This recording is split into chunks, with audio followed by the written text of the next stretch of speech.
Hello friends, last आपणे परमाणु chapter number 12 तेने रिलेटेड कंईक 40 જેટલા एमसीक्यू करेला छे। चलो फ्रॉम 41 चलो શું કહે છે हाइड्रोजन परमाणु में इलेक्ट्रॉन n1 कक्षामांथी n2 में संक्रांति करे छे। जे n1 n2 एना मुख्य क्वांटम नंबर कीधा छे।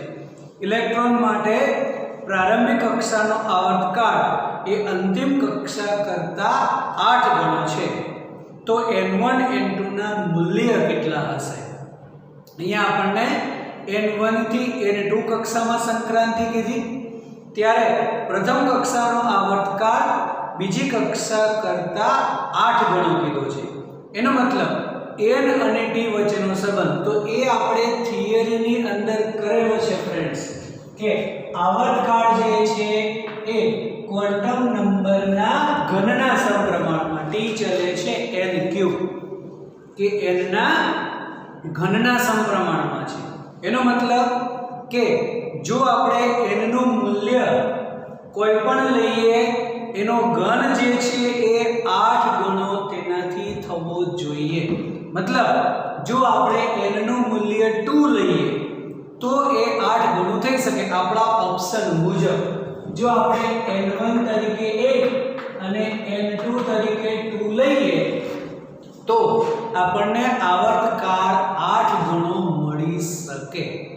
ઓકે, અને એના માટે જો અહીંયા આપણે વિચારીએ કે આ 3 લઈએ तो આપણને અહીંયા 27 હોય તો મેચ થશે। मतलब एक करता વધુ ऑप्शंस आना बनी सके।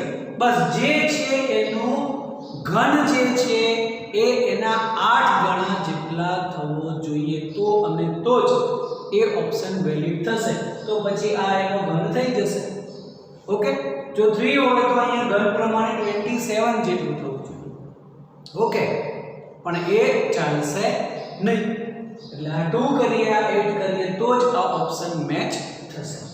नंबर 42 કે બીજી કક્ષામાં ઇલેક્ટ્રોન હાઇડ્રોજન પરમાણુ તેમજ He+ આયન માટે ગતિ ઊર્જાનો ગુણોત્તર આપણે જોઈએ છે। ગતિ ઊર્જાનો ગુણોત્તર તો ગતિ ઊર્જાનો આપણી પાસે કોઈ ડાયરેક્ટ સમીકરણ નથી, પણ ખબર છે કે કુલ ઊર્જા જેટલી છે એટલી જ ધન ગતિ ઊર્જા છે। तो अपने पास कुल ऊर्जा नो सूत्र है कि कुल ऊर्जा En = -z²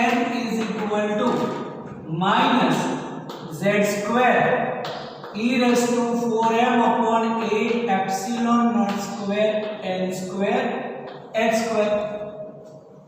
ओके, जेमा बीजी कक्षा कीधी छे मतलब बन्ने माटे हाइड्रोजन અને हीलियम बन्ने माटेनी बीजी कक्षा लापण अचल तो बधी ज वस्तु अचल थशे। અને કુલ ઊર્જા પરથી આપણે જો ગતિ ઊર્જા કહીએ તો ગતિ ઊર્જા એટલી જ છે પરંતુ પ્લસ સ્વરૂપમાં લેવાની, ધન સ્વરૂપમાં। અને આના માટે કહી શકાય કે ચલે છે z² તો પછી ગતિ ઊર્જા ચલે છે z² કહી શકાય। તો હવે ગતિ ઊર્જા હાઇડ્રોજન અને ગતિ ઊર્જા આપણે હિલિયમ માટે કહીએ તો હાઇડ્રોજન માટે તો 1 અને हीलियम માટે 2 એટલે વર્ગ થઈ જશે 4 તો 1/4 કહી શકાય। ક્લિયર?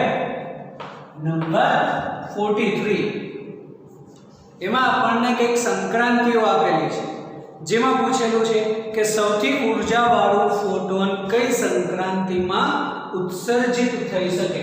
તો અહીંયા આપણને કંઈક સંક્રાંતિ અલગ અલગ કક્ષાઓ માટે આપેલી છે કે 1 2 3 4 અહીંયાથી અહીંયા આ પહેલા માટે કીધી, આ બીજા માટે, અહીંયાથી અહીંયા કહીએ તો થર્ડ અને અહીંયાથી અહીંયા કહીએ તો આ ફોર્થ। કઈ કક્ષાની સંક્રાંતિ માટે ઉત્સર્જિત વધુ ઊર્જાવાળું ફોટોન થઈ શકે?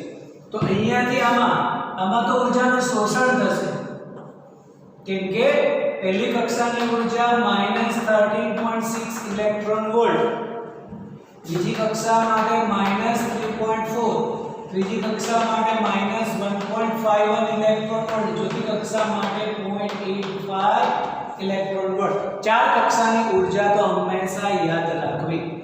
ચલો હવે અહીંયા તો ઊર્જાનું શોષણ થશે એટલે આ જે છે એ ચાલશે નહીં. આ સંક્રાંતિઓ દરમિયાન વધુ ઊર્જાવાળી કક્ષામાંથી ઓછી ઊર્જાવાળી કક્ષામાં સંક્રાંતિ કરે ત્યારે જ ઉત્સર્જન થઈ શકે. તો આ બધામાં ઉત્સર્જન થશે. આ બધામાંથી શેમાં કઈ સંક્રાંતિમાં વધુ ઊર્જાવાળો ફોટોન બની શકે? તો ફક્ત બધાની જેટલી સંક્રાંતિ છે ફક્ત એનો તફાવત લઈ લો. તો આના માટેનો તફાવત થશે 10.2 ઇલેક્ટ્રોન વોલ્ટ. અહીંયાનો તફાવત અને આ તફાવત. તો જો બધા માટે આપણે કરીએ કે 3.4 અને 0.85 એ માઈનસ કરીએ, પછી 1.51 માંથી 0.85 માઈનસ કરીએ, તેના 10.2 કરતા તો ઓછો જ રહેશે. આથી આ કક્ષામાં એટલે કે બે માંથી એકમાં જ્યારે ઇલેક્ટ્રોન સંક્રાંતિ કરે ત્યારે સૌથી વધુ ઊર્જાવાળો ફોટોન ઉત્સર્જિત થઈ શકે. સૌથી વધુ આવૃત્તિવાળો ફોટોન પણ થશે અને સૌથી ઓછી તરંગ લંબાઈવાળો. જો એક જ ક્વેશ્ચનની અંદર ત્રણના આન્સર મળી શકે, સૌથી વધુ ઊર્જા એની આવૃત્તિ પણ વધારે, તરંગ લંબાઈ ઓછી. આ પ્રમાણે પણ વિચારી શકાય. એક જ ક્વેશ્ચનની અંદર ઘણા બધા ક્વેશ્ચન્સ બની શકે. ચલો નંબર 44 લઈએ. આપણો આન્સર નંબર 3 થશે. ઓકે, નંબર 44 માં શું કીધું છે? nમી કક્ષામાં રહેલા હાઇડ્રોજન પરમાણુની ઊર્જા. તો ઊર્જાનું સૂત્ર તો છે આપણી પાસે R. એમાં પણ કીધું છે હાઇડ્રોજન. તો હાઇડ્રોજન માટે તો Z = 1. ચલો તો ઊર્જાનું સૂત્ર શું થશે? હાઇડ્રોજન માટે -e⁴m/8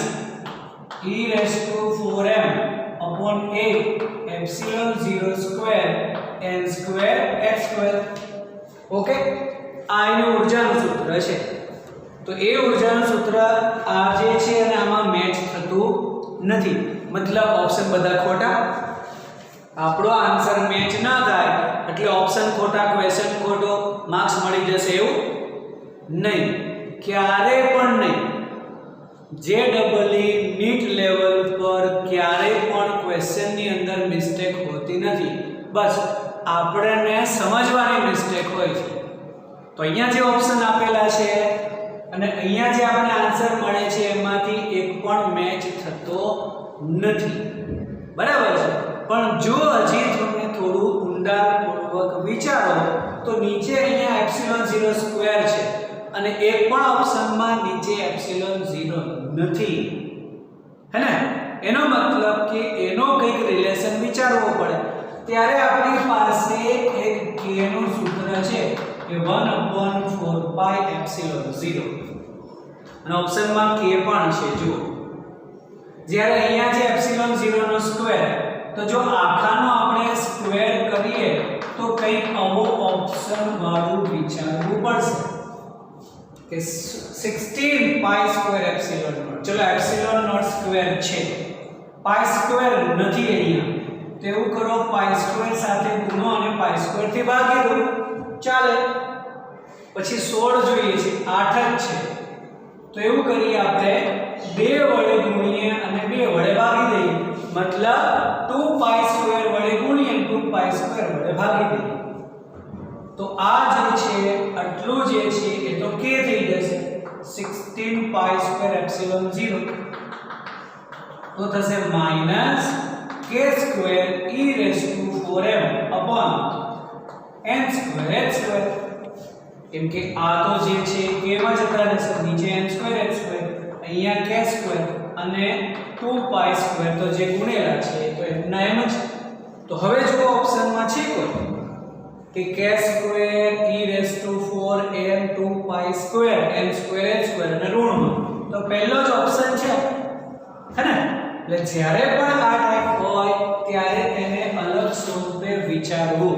એવું નહીં કે આ જે છે ઓપ્શન મેચ નથી થતો મતલબ આપણો આન્સર ખોટો છે, કે પછી જે આપેલા છે એ ખોટા છે. બંને સાચું છે, બસ એને કંઈક તમારે કન્વર્ટ કરવો પડે.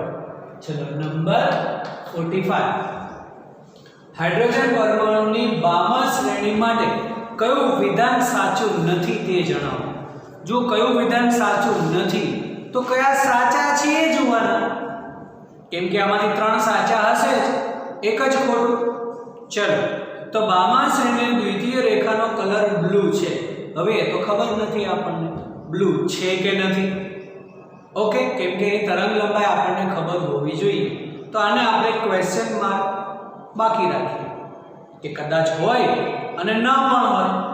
અહીં તો કયું વિધાન સાચું નથી એ જોવું છે. ચલો, તો બામા શ્રેણી થોડી દ્રશ્ય વિભાગમાં થોડી પારજાંબલી વિભાગમાં છે, કેમ કે દ્રશ્ય વિભાગ પારજાંબલી પછી ડાયરેક્ટ જ શરૂઆત થાય છે. યાદ કરો, GHUVIMR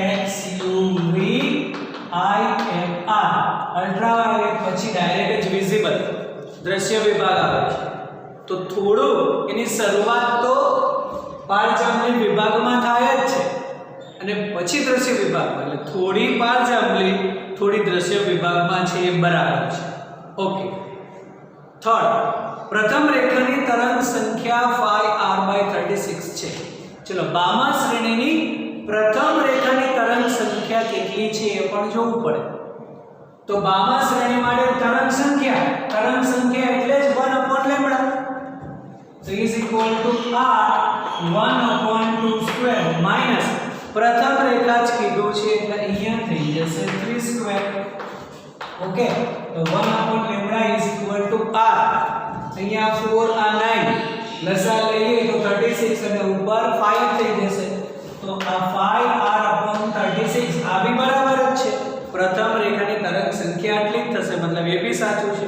તો b અને c તો સાચા છે. ચલો, d, આખી શ્રેણી પારજાંબલી વિભાગમાં. હા, આખી શ્રેણી પારજાંબલી વિભાગમાં નથી.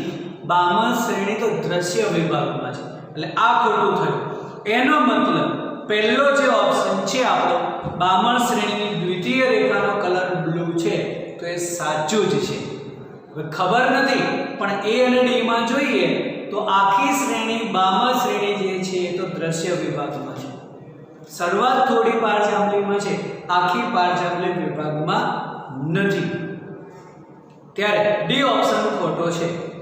તો એ ઓપ્શન સાચો છે માનવાનું અને હવે સ્વીકારવાનું કે બામા શ્રેણીની દ્વિતીય રેખાનો કલર બ્લુ છે. તો એ યાદ રાખો, ક્યારેક આગળ જતા એવું હોય કે કયું વિધાન સાચું છે અને એમાં લખેલું હોય કે બામા શ્રેણી દ્વિતીય રેખાનો કલર બ્લુ છે, તો પછી એ યાદ હોવું જોઈએ. ઓકે, ચાલો હવે નંબર 46.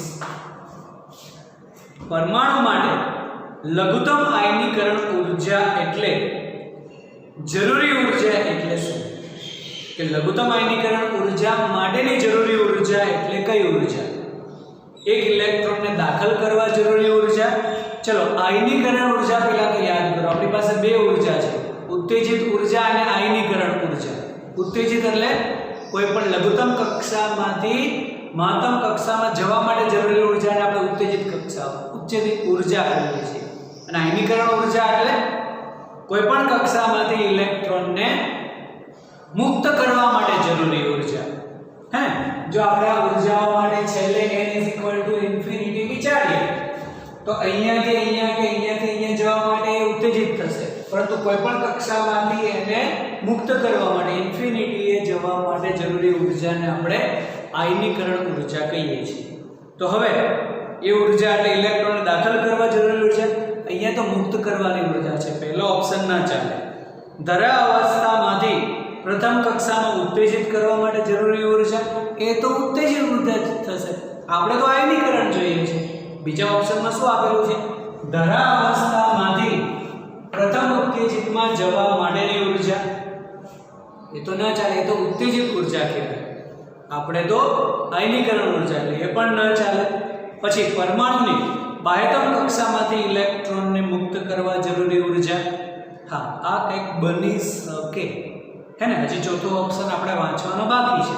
પરમાણુની આંતરિક કક્ષામાંથી એટલે કે લઘુત્તમ કક્ષામાંથી ઇલેક્ટ્રોનને મુક્ત કરવા માટે જરૂરી ઊર્જા. એનો મતલબ કે આ કોઈ પણ આપણે બાહ્યતમ કક્ષા કહીએ અને આ થશે એની આંતરિક કક્ષા. આ બંનેમાંથી મુક્ત કરવા માટે જરૂરી ઊર્જાને આયનીકરણ કહેવાય. ક્વેશ્ચન મુજબ લઘુત્તમ આયનીકરણ કીધું છે, તો લઘુત્તમ ક્યારે થશે? એની બાહ્યતમ કક્ષામાંથી મુક્ત કરવા માટે હંમેશા ઓછી ઊર્જાની જરૂર પડે. એની આંતરિક કક્ષામાંથી મુક્ત કરવા માટે તો મહત્તમ ઊર્જાની જરૂર પડે. ચલો અહીંયા જ આપણે વિચારીએ કે આ ચોથી કક્ષા એને આપણે બાહ્યતમ લઈએ તો આના માટે કેટલી ઊર્જા છે? 0.85. એ હોય ઋણ, પણ જરૂરી ઊર્જા તો 0.85 ધન થશે. ચલો હવે આના માટે વિચારીએ આંતરિક વિચાર તો 3.4. આ બંનેમાંથી કઈ ઊર્જા વધારે થઈ?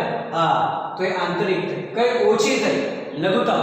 હા, મતલબ બાહ્યતમ કક્ષામાંથી ઇલેક્ટ્રોનને દૂર કરવા માટે લઘુત્તમ ઊર્જા જોઈએ અને આંતરિક કક્ષામાંથી ઇલેક્ટ્રોનને મુક્ત કરવા માટે વધુ ઊર્જા જોઈએ. આમ બે ક્વેશ્ચન થઈ જશે આમાં જ. જો લઘુત્તમ ઊર્જા કીધી હોય તો બાહ્યતમ કક્ષામાંથી અને મહત્તમ ઊર્જા કીધી હોય તો તેની આંતરિક કક્ષામાંથી મુક્ત કરવા માટે. આમ સી ઓપ્શન આપણા ક્વેશ્ચન મુજબ થશે અને ડી ક્યારે આવશે? તેની આંતરિક કક્ષા કીધી હોય ત્યારે, એટલે કે મહત્તમ ઊર્જા કીધી હોય. લઘુત્તમ આયનીકરણની જગ્યાએ મહત્તમ આયનીકરણ કીધું હોય ત્યારે આંતરિક કક્ષા આવશે. ઓકે, ચલો નંબર 47. તો 47 ની અંદર શું કીધું છે આપણને? કે બોરના હાઇડ્રોજન પરમાણુ મોડેલ મુજબ સમચલનતા જણાવો. એનો મતલબ કે અલગ અલગ આપણને કંઈક ભૌતિક રાશિઓ આપેલી છે તો એની સમચલનતા શેમાં છે? પહેલું આપણને આપેલું છે કોણીય વેગમાન. તો કોણીય વેગમાનનું સૂત્ર ખબર છે આપણને, nh/2π, મતલબ ચલે છે m. તો કોણીય વેગમાન ચલે છે m.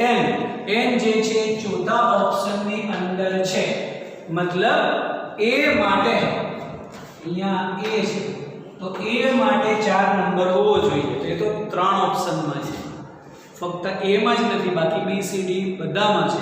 મતલબ હવે આપણે b પણ વિચારવું પડશે. શું કીધું છે? તેનો વેગ, ઇલેક્ટ્રોનનો વેગ v. તો જે ઇલેક્ટ્રોનનો વેગ જે છે એ હંમેશા n ના વ્યસ્ત પ્રમાણમાં છે. n ના વ્યસ્ત પ્રમાણમાં મતલબ ઓપ્શન થશે 1, હે ને? તો 1 પણ બે ની અંદર છે, c અને d માં.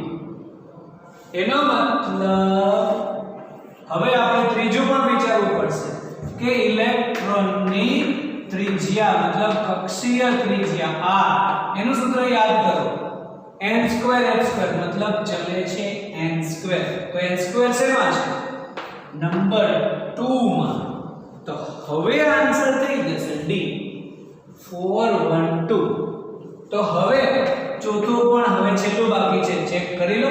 ઇલેક્ટ્રોનની ઊર્જા. તો ઊર્જાનું સૂત્ર આગળ આપણે લખેલું જ છે, જેમાં આવશે 1/n2 z²4/8epsilon02n². મતલબ એ થઈ જશે 3 નંબર 1/n². એનો મતલબ આપણો ડી ઓપ્શન સાચો થશે. બરાબર. કદાચ આ વેગ ખબર ના હોય તો એને બાકી રાખો. બાકી ઓપ્શન તો થઈ જશે 4, 2 અને 3. તો એમાં 4, c માં 2, એ હોય એવો તો એક જ ઓપ્શન છે ના, b અને d બંને છે. તો પછી આ પણ વિચારો, d માં 3 આવશે તો પછી આ 1 જ થશે. આ રીતે પણ વિચારી શકાય. ચલો નંબર 48. દોરીમાં ઉદ્ભવતા તરંગો માટે દોરીની લંબાઈ કેટલી હોવી જોઈએ?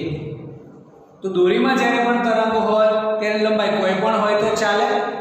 ના ચાલે. યાદ કરો હવે થિયરી. જ્યારે પણ નીલ બોરે પરમાણુ મોડેલ કીધું એમાં કીધું છે કે તેનો કોણીય વેગમાન હંમેશા h/2π ના પૂર્ણ ગુણાંકમાં. આ એનો અધિતર્ક છે.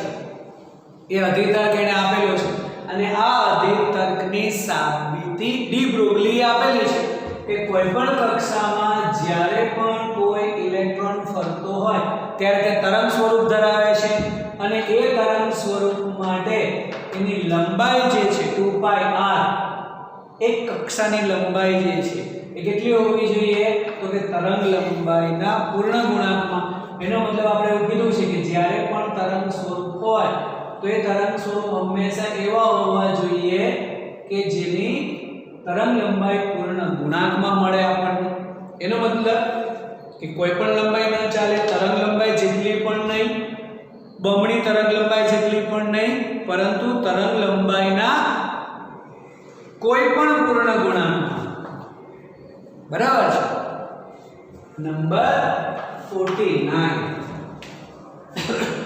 જ્યારે ઇલેક્ટ્રોન 2e ઉર્જાવાળી કક્ષામાંથી e ઉર્જાવાળી કક્ષામાં સંક્રાંતિ કરે ત્યારે તરંગ લંબાઈ લેમ્બડા કીધી છે અને જો ઇલેક્ટ્રોન 4/3e માંથી e ઉર્જામાં સંક્રાંતિ કરે તો એ ફોટોનની તરંગ લંબાઈ કેટલી હશે ચલો 2e માંથી e માં એટલે કે ઉર્જાનો તફાવત થશે 2e - e અને ત્યારે ઉર્જાની તરંગ લંબાઈ છે એટલે કે વિકિરણની તરંગ લંબાઈ છે લેમ્બડા તો થશે hc/લેમ્બડા તો 2e - e એવું કહી શકાય e hc લેમ્બડા એક આપણને કન્ડિશન મળી હવે શું કીધું છે કે તે 4/3e માંથી e કક્ષામાં સંક્રાંતિ કરે તો એનો ઉર્જાનો તફાવત થશે 4/3e - e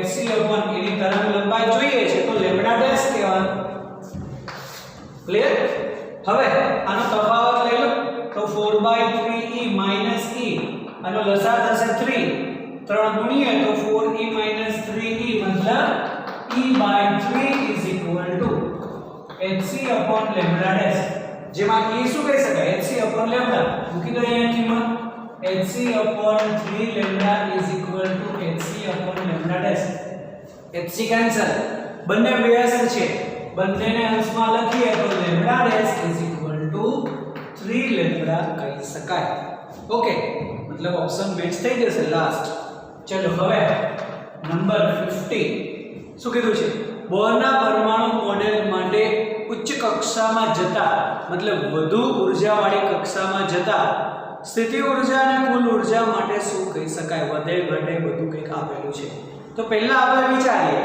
કે જો આપણે કુલ ઉર્જા આપણે x લઈએ તો ગતિ ઉર્જા x લઈએ તો કુલ ઉર્જા એટલી જ છે પરંતુ માઈનસ છે ઓકે અને સ્થિતિ ઉર્જા એટલી જ છે પરંતુ એનાથી ડબલ -2x હવે અહીંયા કુલ ઉર્જાના સૂત્રની અંદર -13.6/n² ઇલેક્ટ્રોન વોલ્ટ છે કેમ કે બોરનું પરમાણુ એટલે હાઇડ્રોજન પરમાણુ માટે કીધું છે તો z = 1 થશે ચલો હવે ઉચ્ચ કક્ષામાં જતા એનો મતલબ n નું મૂલ્ય જો વધે n નું મૂલ્ય જો વધશે તો આ ઉર્જા ઘટે બરાબર ને પરંતુ ઋણ છે મતલબ વધે એવું કહેવાય ચલો અહીંયા આપણે જે કક્ષાઓ માટે વાત કરીએ છીએ ચલો અહીંયા હું કક્ષાઓ દોરી નાખું 1 2 3 4 તો પહેલી કક્ષાની ઉર્જા કહીએ છીએ 13.6 પછી -3.4 electron volt -1.5 electron volt okay આમાંથી કઈ ઉર્જા વધુ અથવા ઓછી કહી શકાય આ ઉર્જા વધારે છે કે ઓછી બોલો તો આ ઓછી થશે આ વધારે એના કરતા આ વધારે થશે એના કરતા આ વધારે થશે -0.85 બરાબર 1 2 3 4 કક્ષામાં તો જેમ આગળ જશે ઉર્જા વધે છે મતલબ ઉચ્ચ કક્ષામાં જઈએ તો કુલ ઉર્જા વધે છે તો કુલ ઉર્જા વધે છે એવા બે ઓપ્શન છે આપણી પાસે A અને B તો હવે આપણે સ્થિતિ ઉર્જા વિચારવી પડે તો એ પણ ડબલ છે એ પણ ઋણમાં ડબલ છે મતલબ એ ઉર્જા પણ વધશે આમ ઉચ્ચ કક્ષામાં જઈએ તો સ્થિતિ ઉર્જા અને કુલ ઉર્જાનું મૂલ્ય વધે જ છે જો આપણને ગતિ ઉર્જા પૂછેલી હોય ક્વેશ્ચનમાં કોઈ ચેન્જ કરે ને ગતિ ઉર્જા હશે તો એ મૂલ્ય ધન છે ને ધનમાં n નું મૂલ્ય વધે તો એ ઘટી જશે ગતિ ઉર્જા ઘટે મતલબ કુલ ઉર્જા જે છે વધશે સ્થિતિ ઊર્જા પણ વધશે અને ગતિ ઊર્જાનું મૂલ્ય ઘટે છે એવું કહી શકાય. ઓકે, આ રીતે વિચારવાનું. અહીંયા n વધે તો છેદ વધે તો અંશ ઘટે એટલી આપણને ખબર છે, પણ એ ક્યારે ધન હોય તો ઋણની અંદર તો વધશે. -13.6 -3.4 કયું મૂલ્ય વધારે કહેવાય? બોલો. -13.6 વધારે કહેવાય કે -3.4? -3.4 વધારે કહેવાય. એટલે કે જેમ n નું મૂલ્ય વધે તેમ ઋણ છે એટલા માટે કુલ ઊર્જાનું મૂલ્ય વધે છે, તો પછી સ્થિતિ ઊર્જા પણ વધે છે. હા, ગતિ ઊર્જા ઘટે. ઓકે,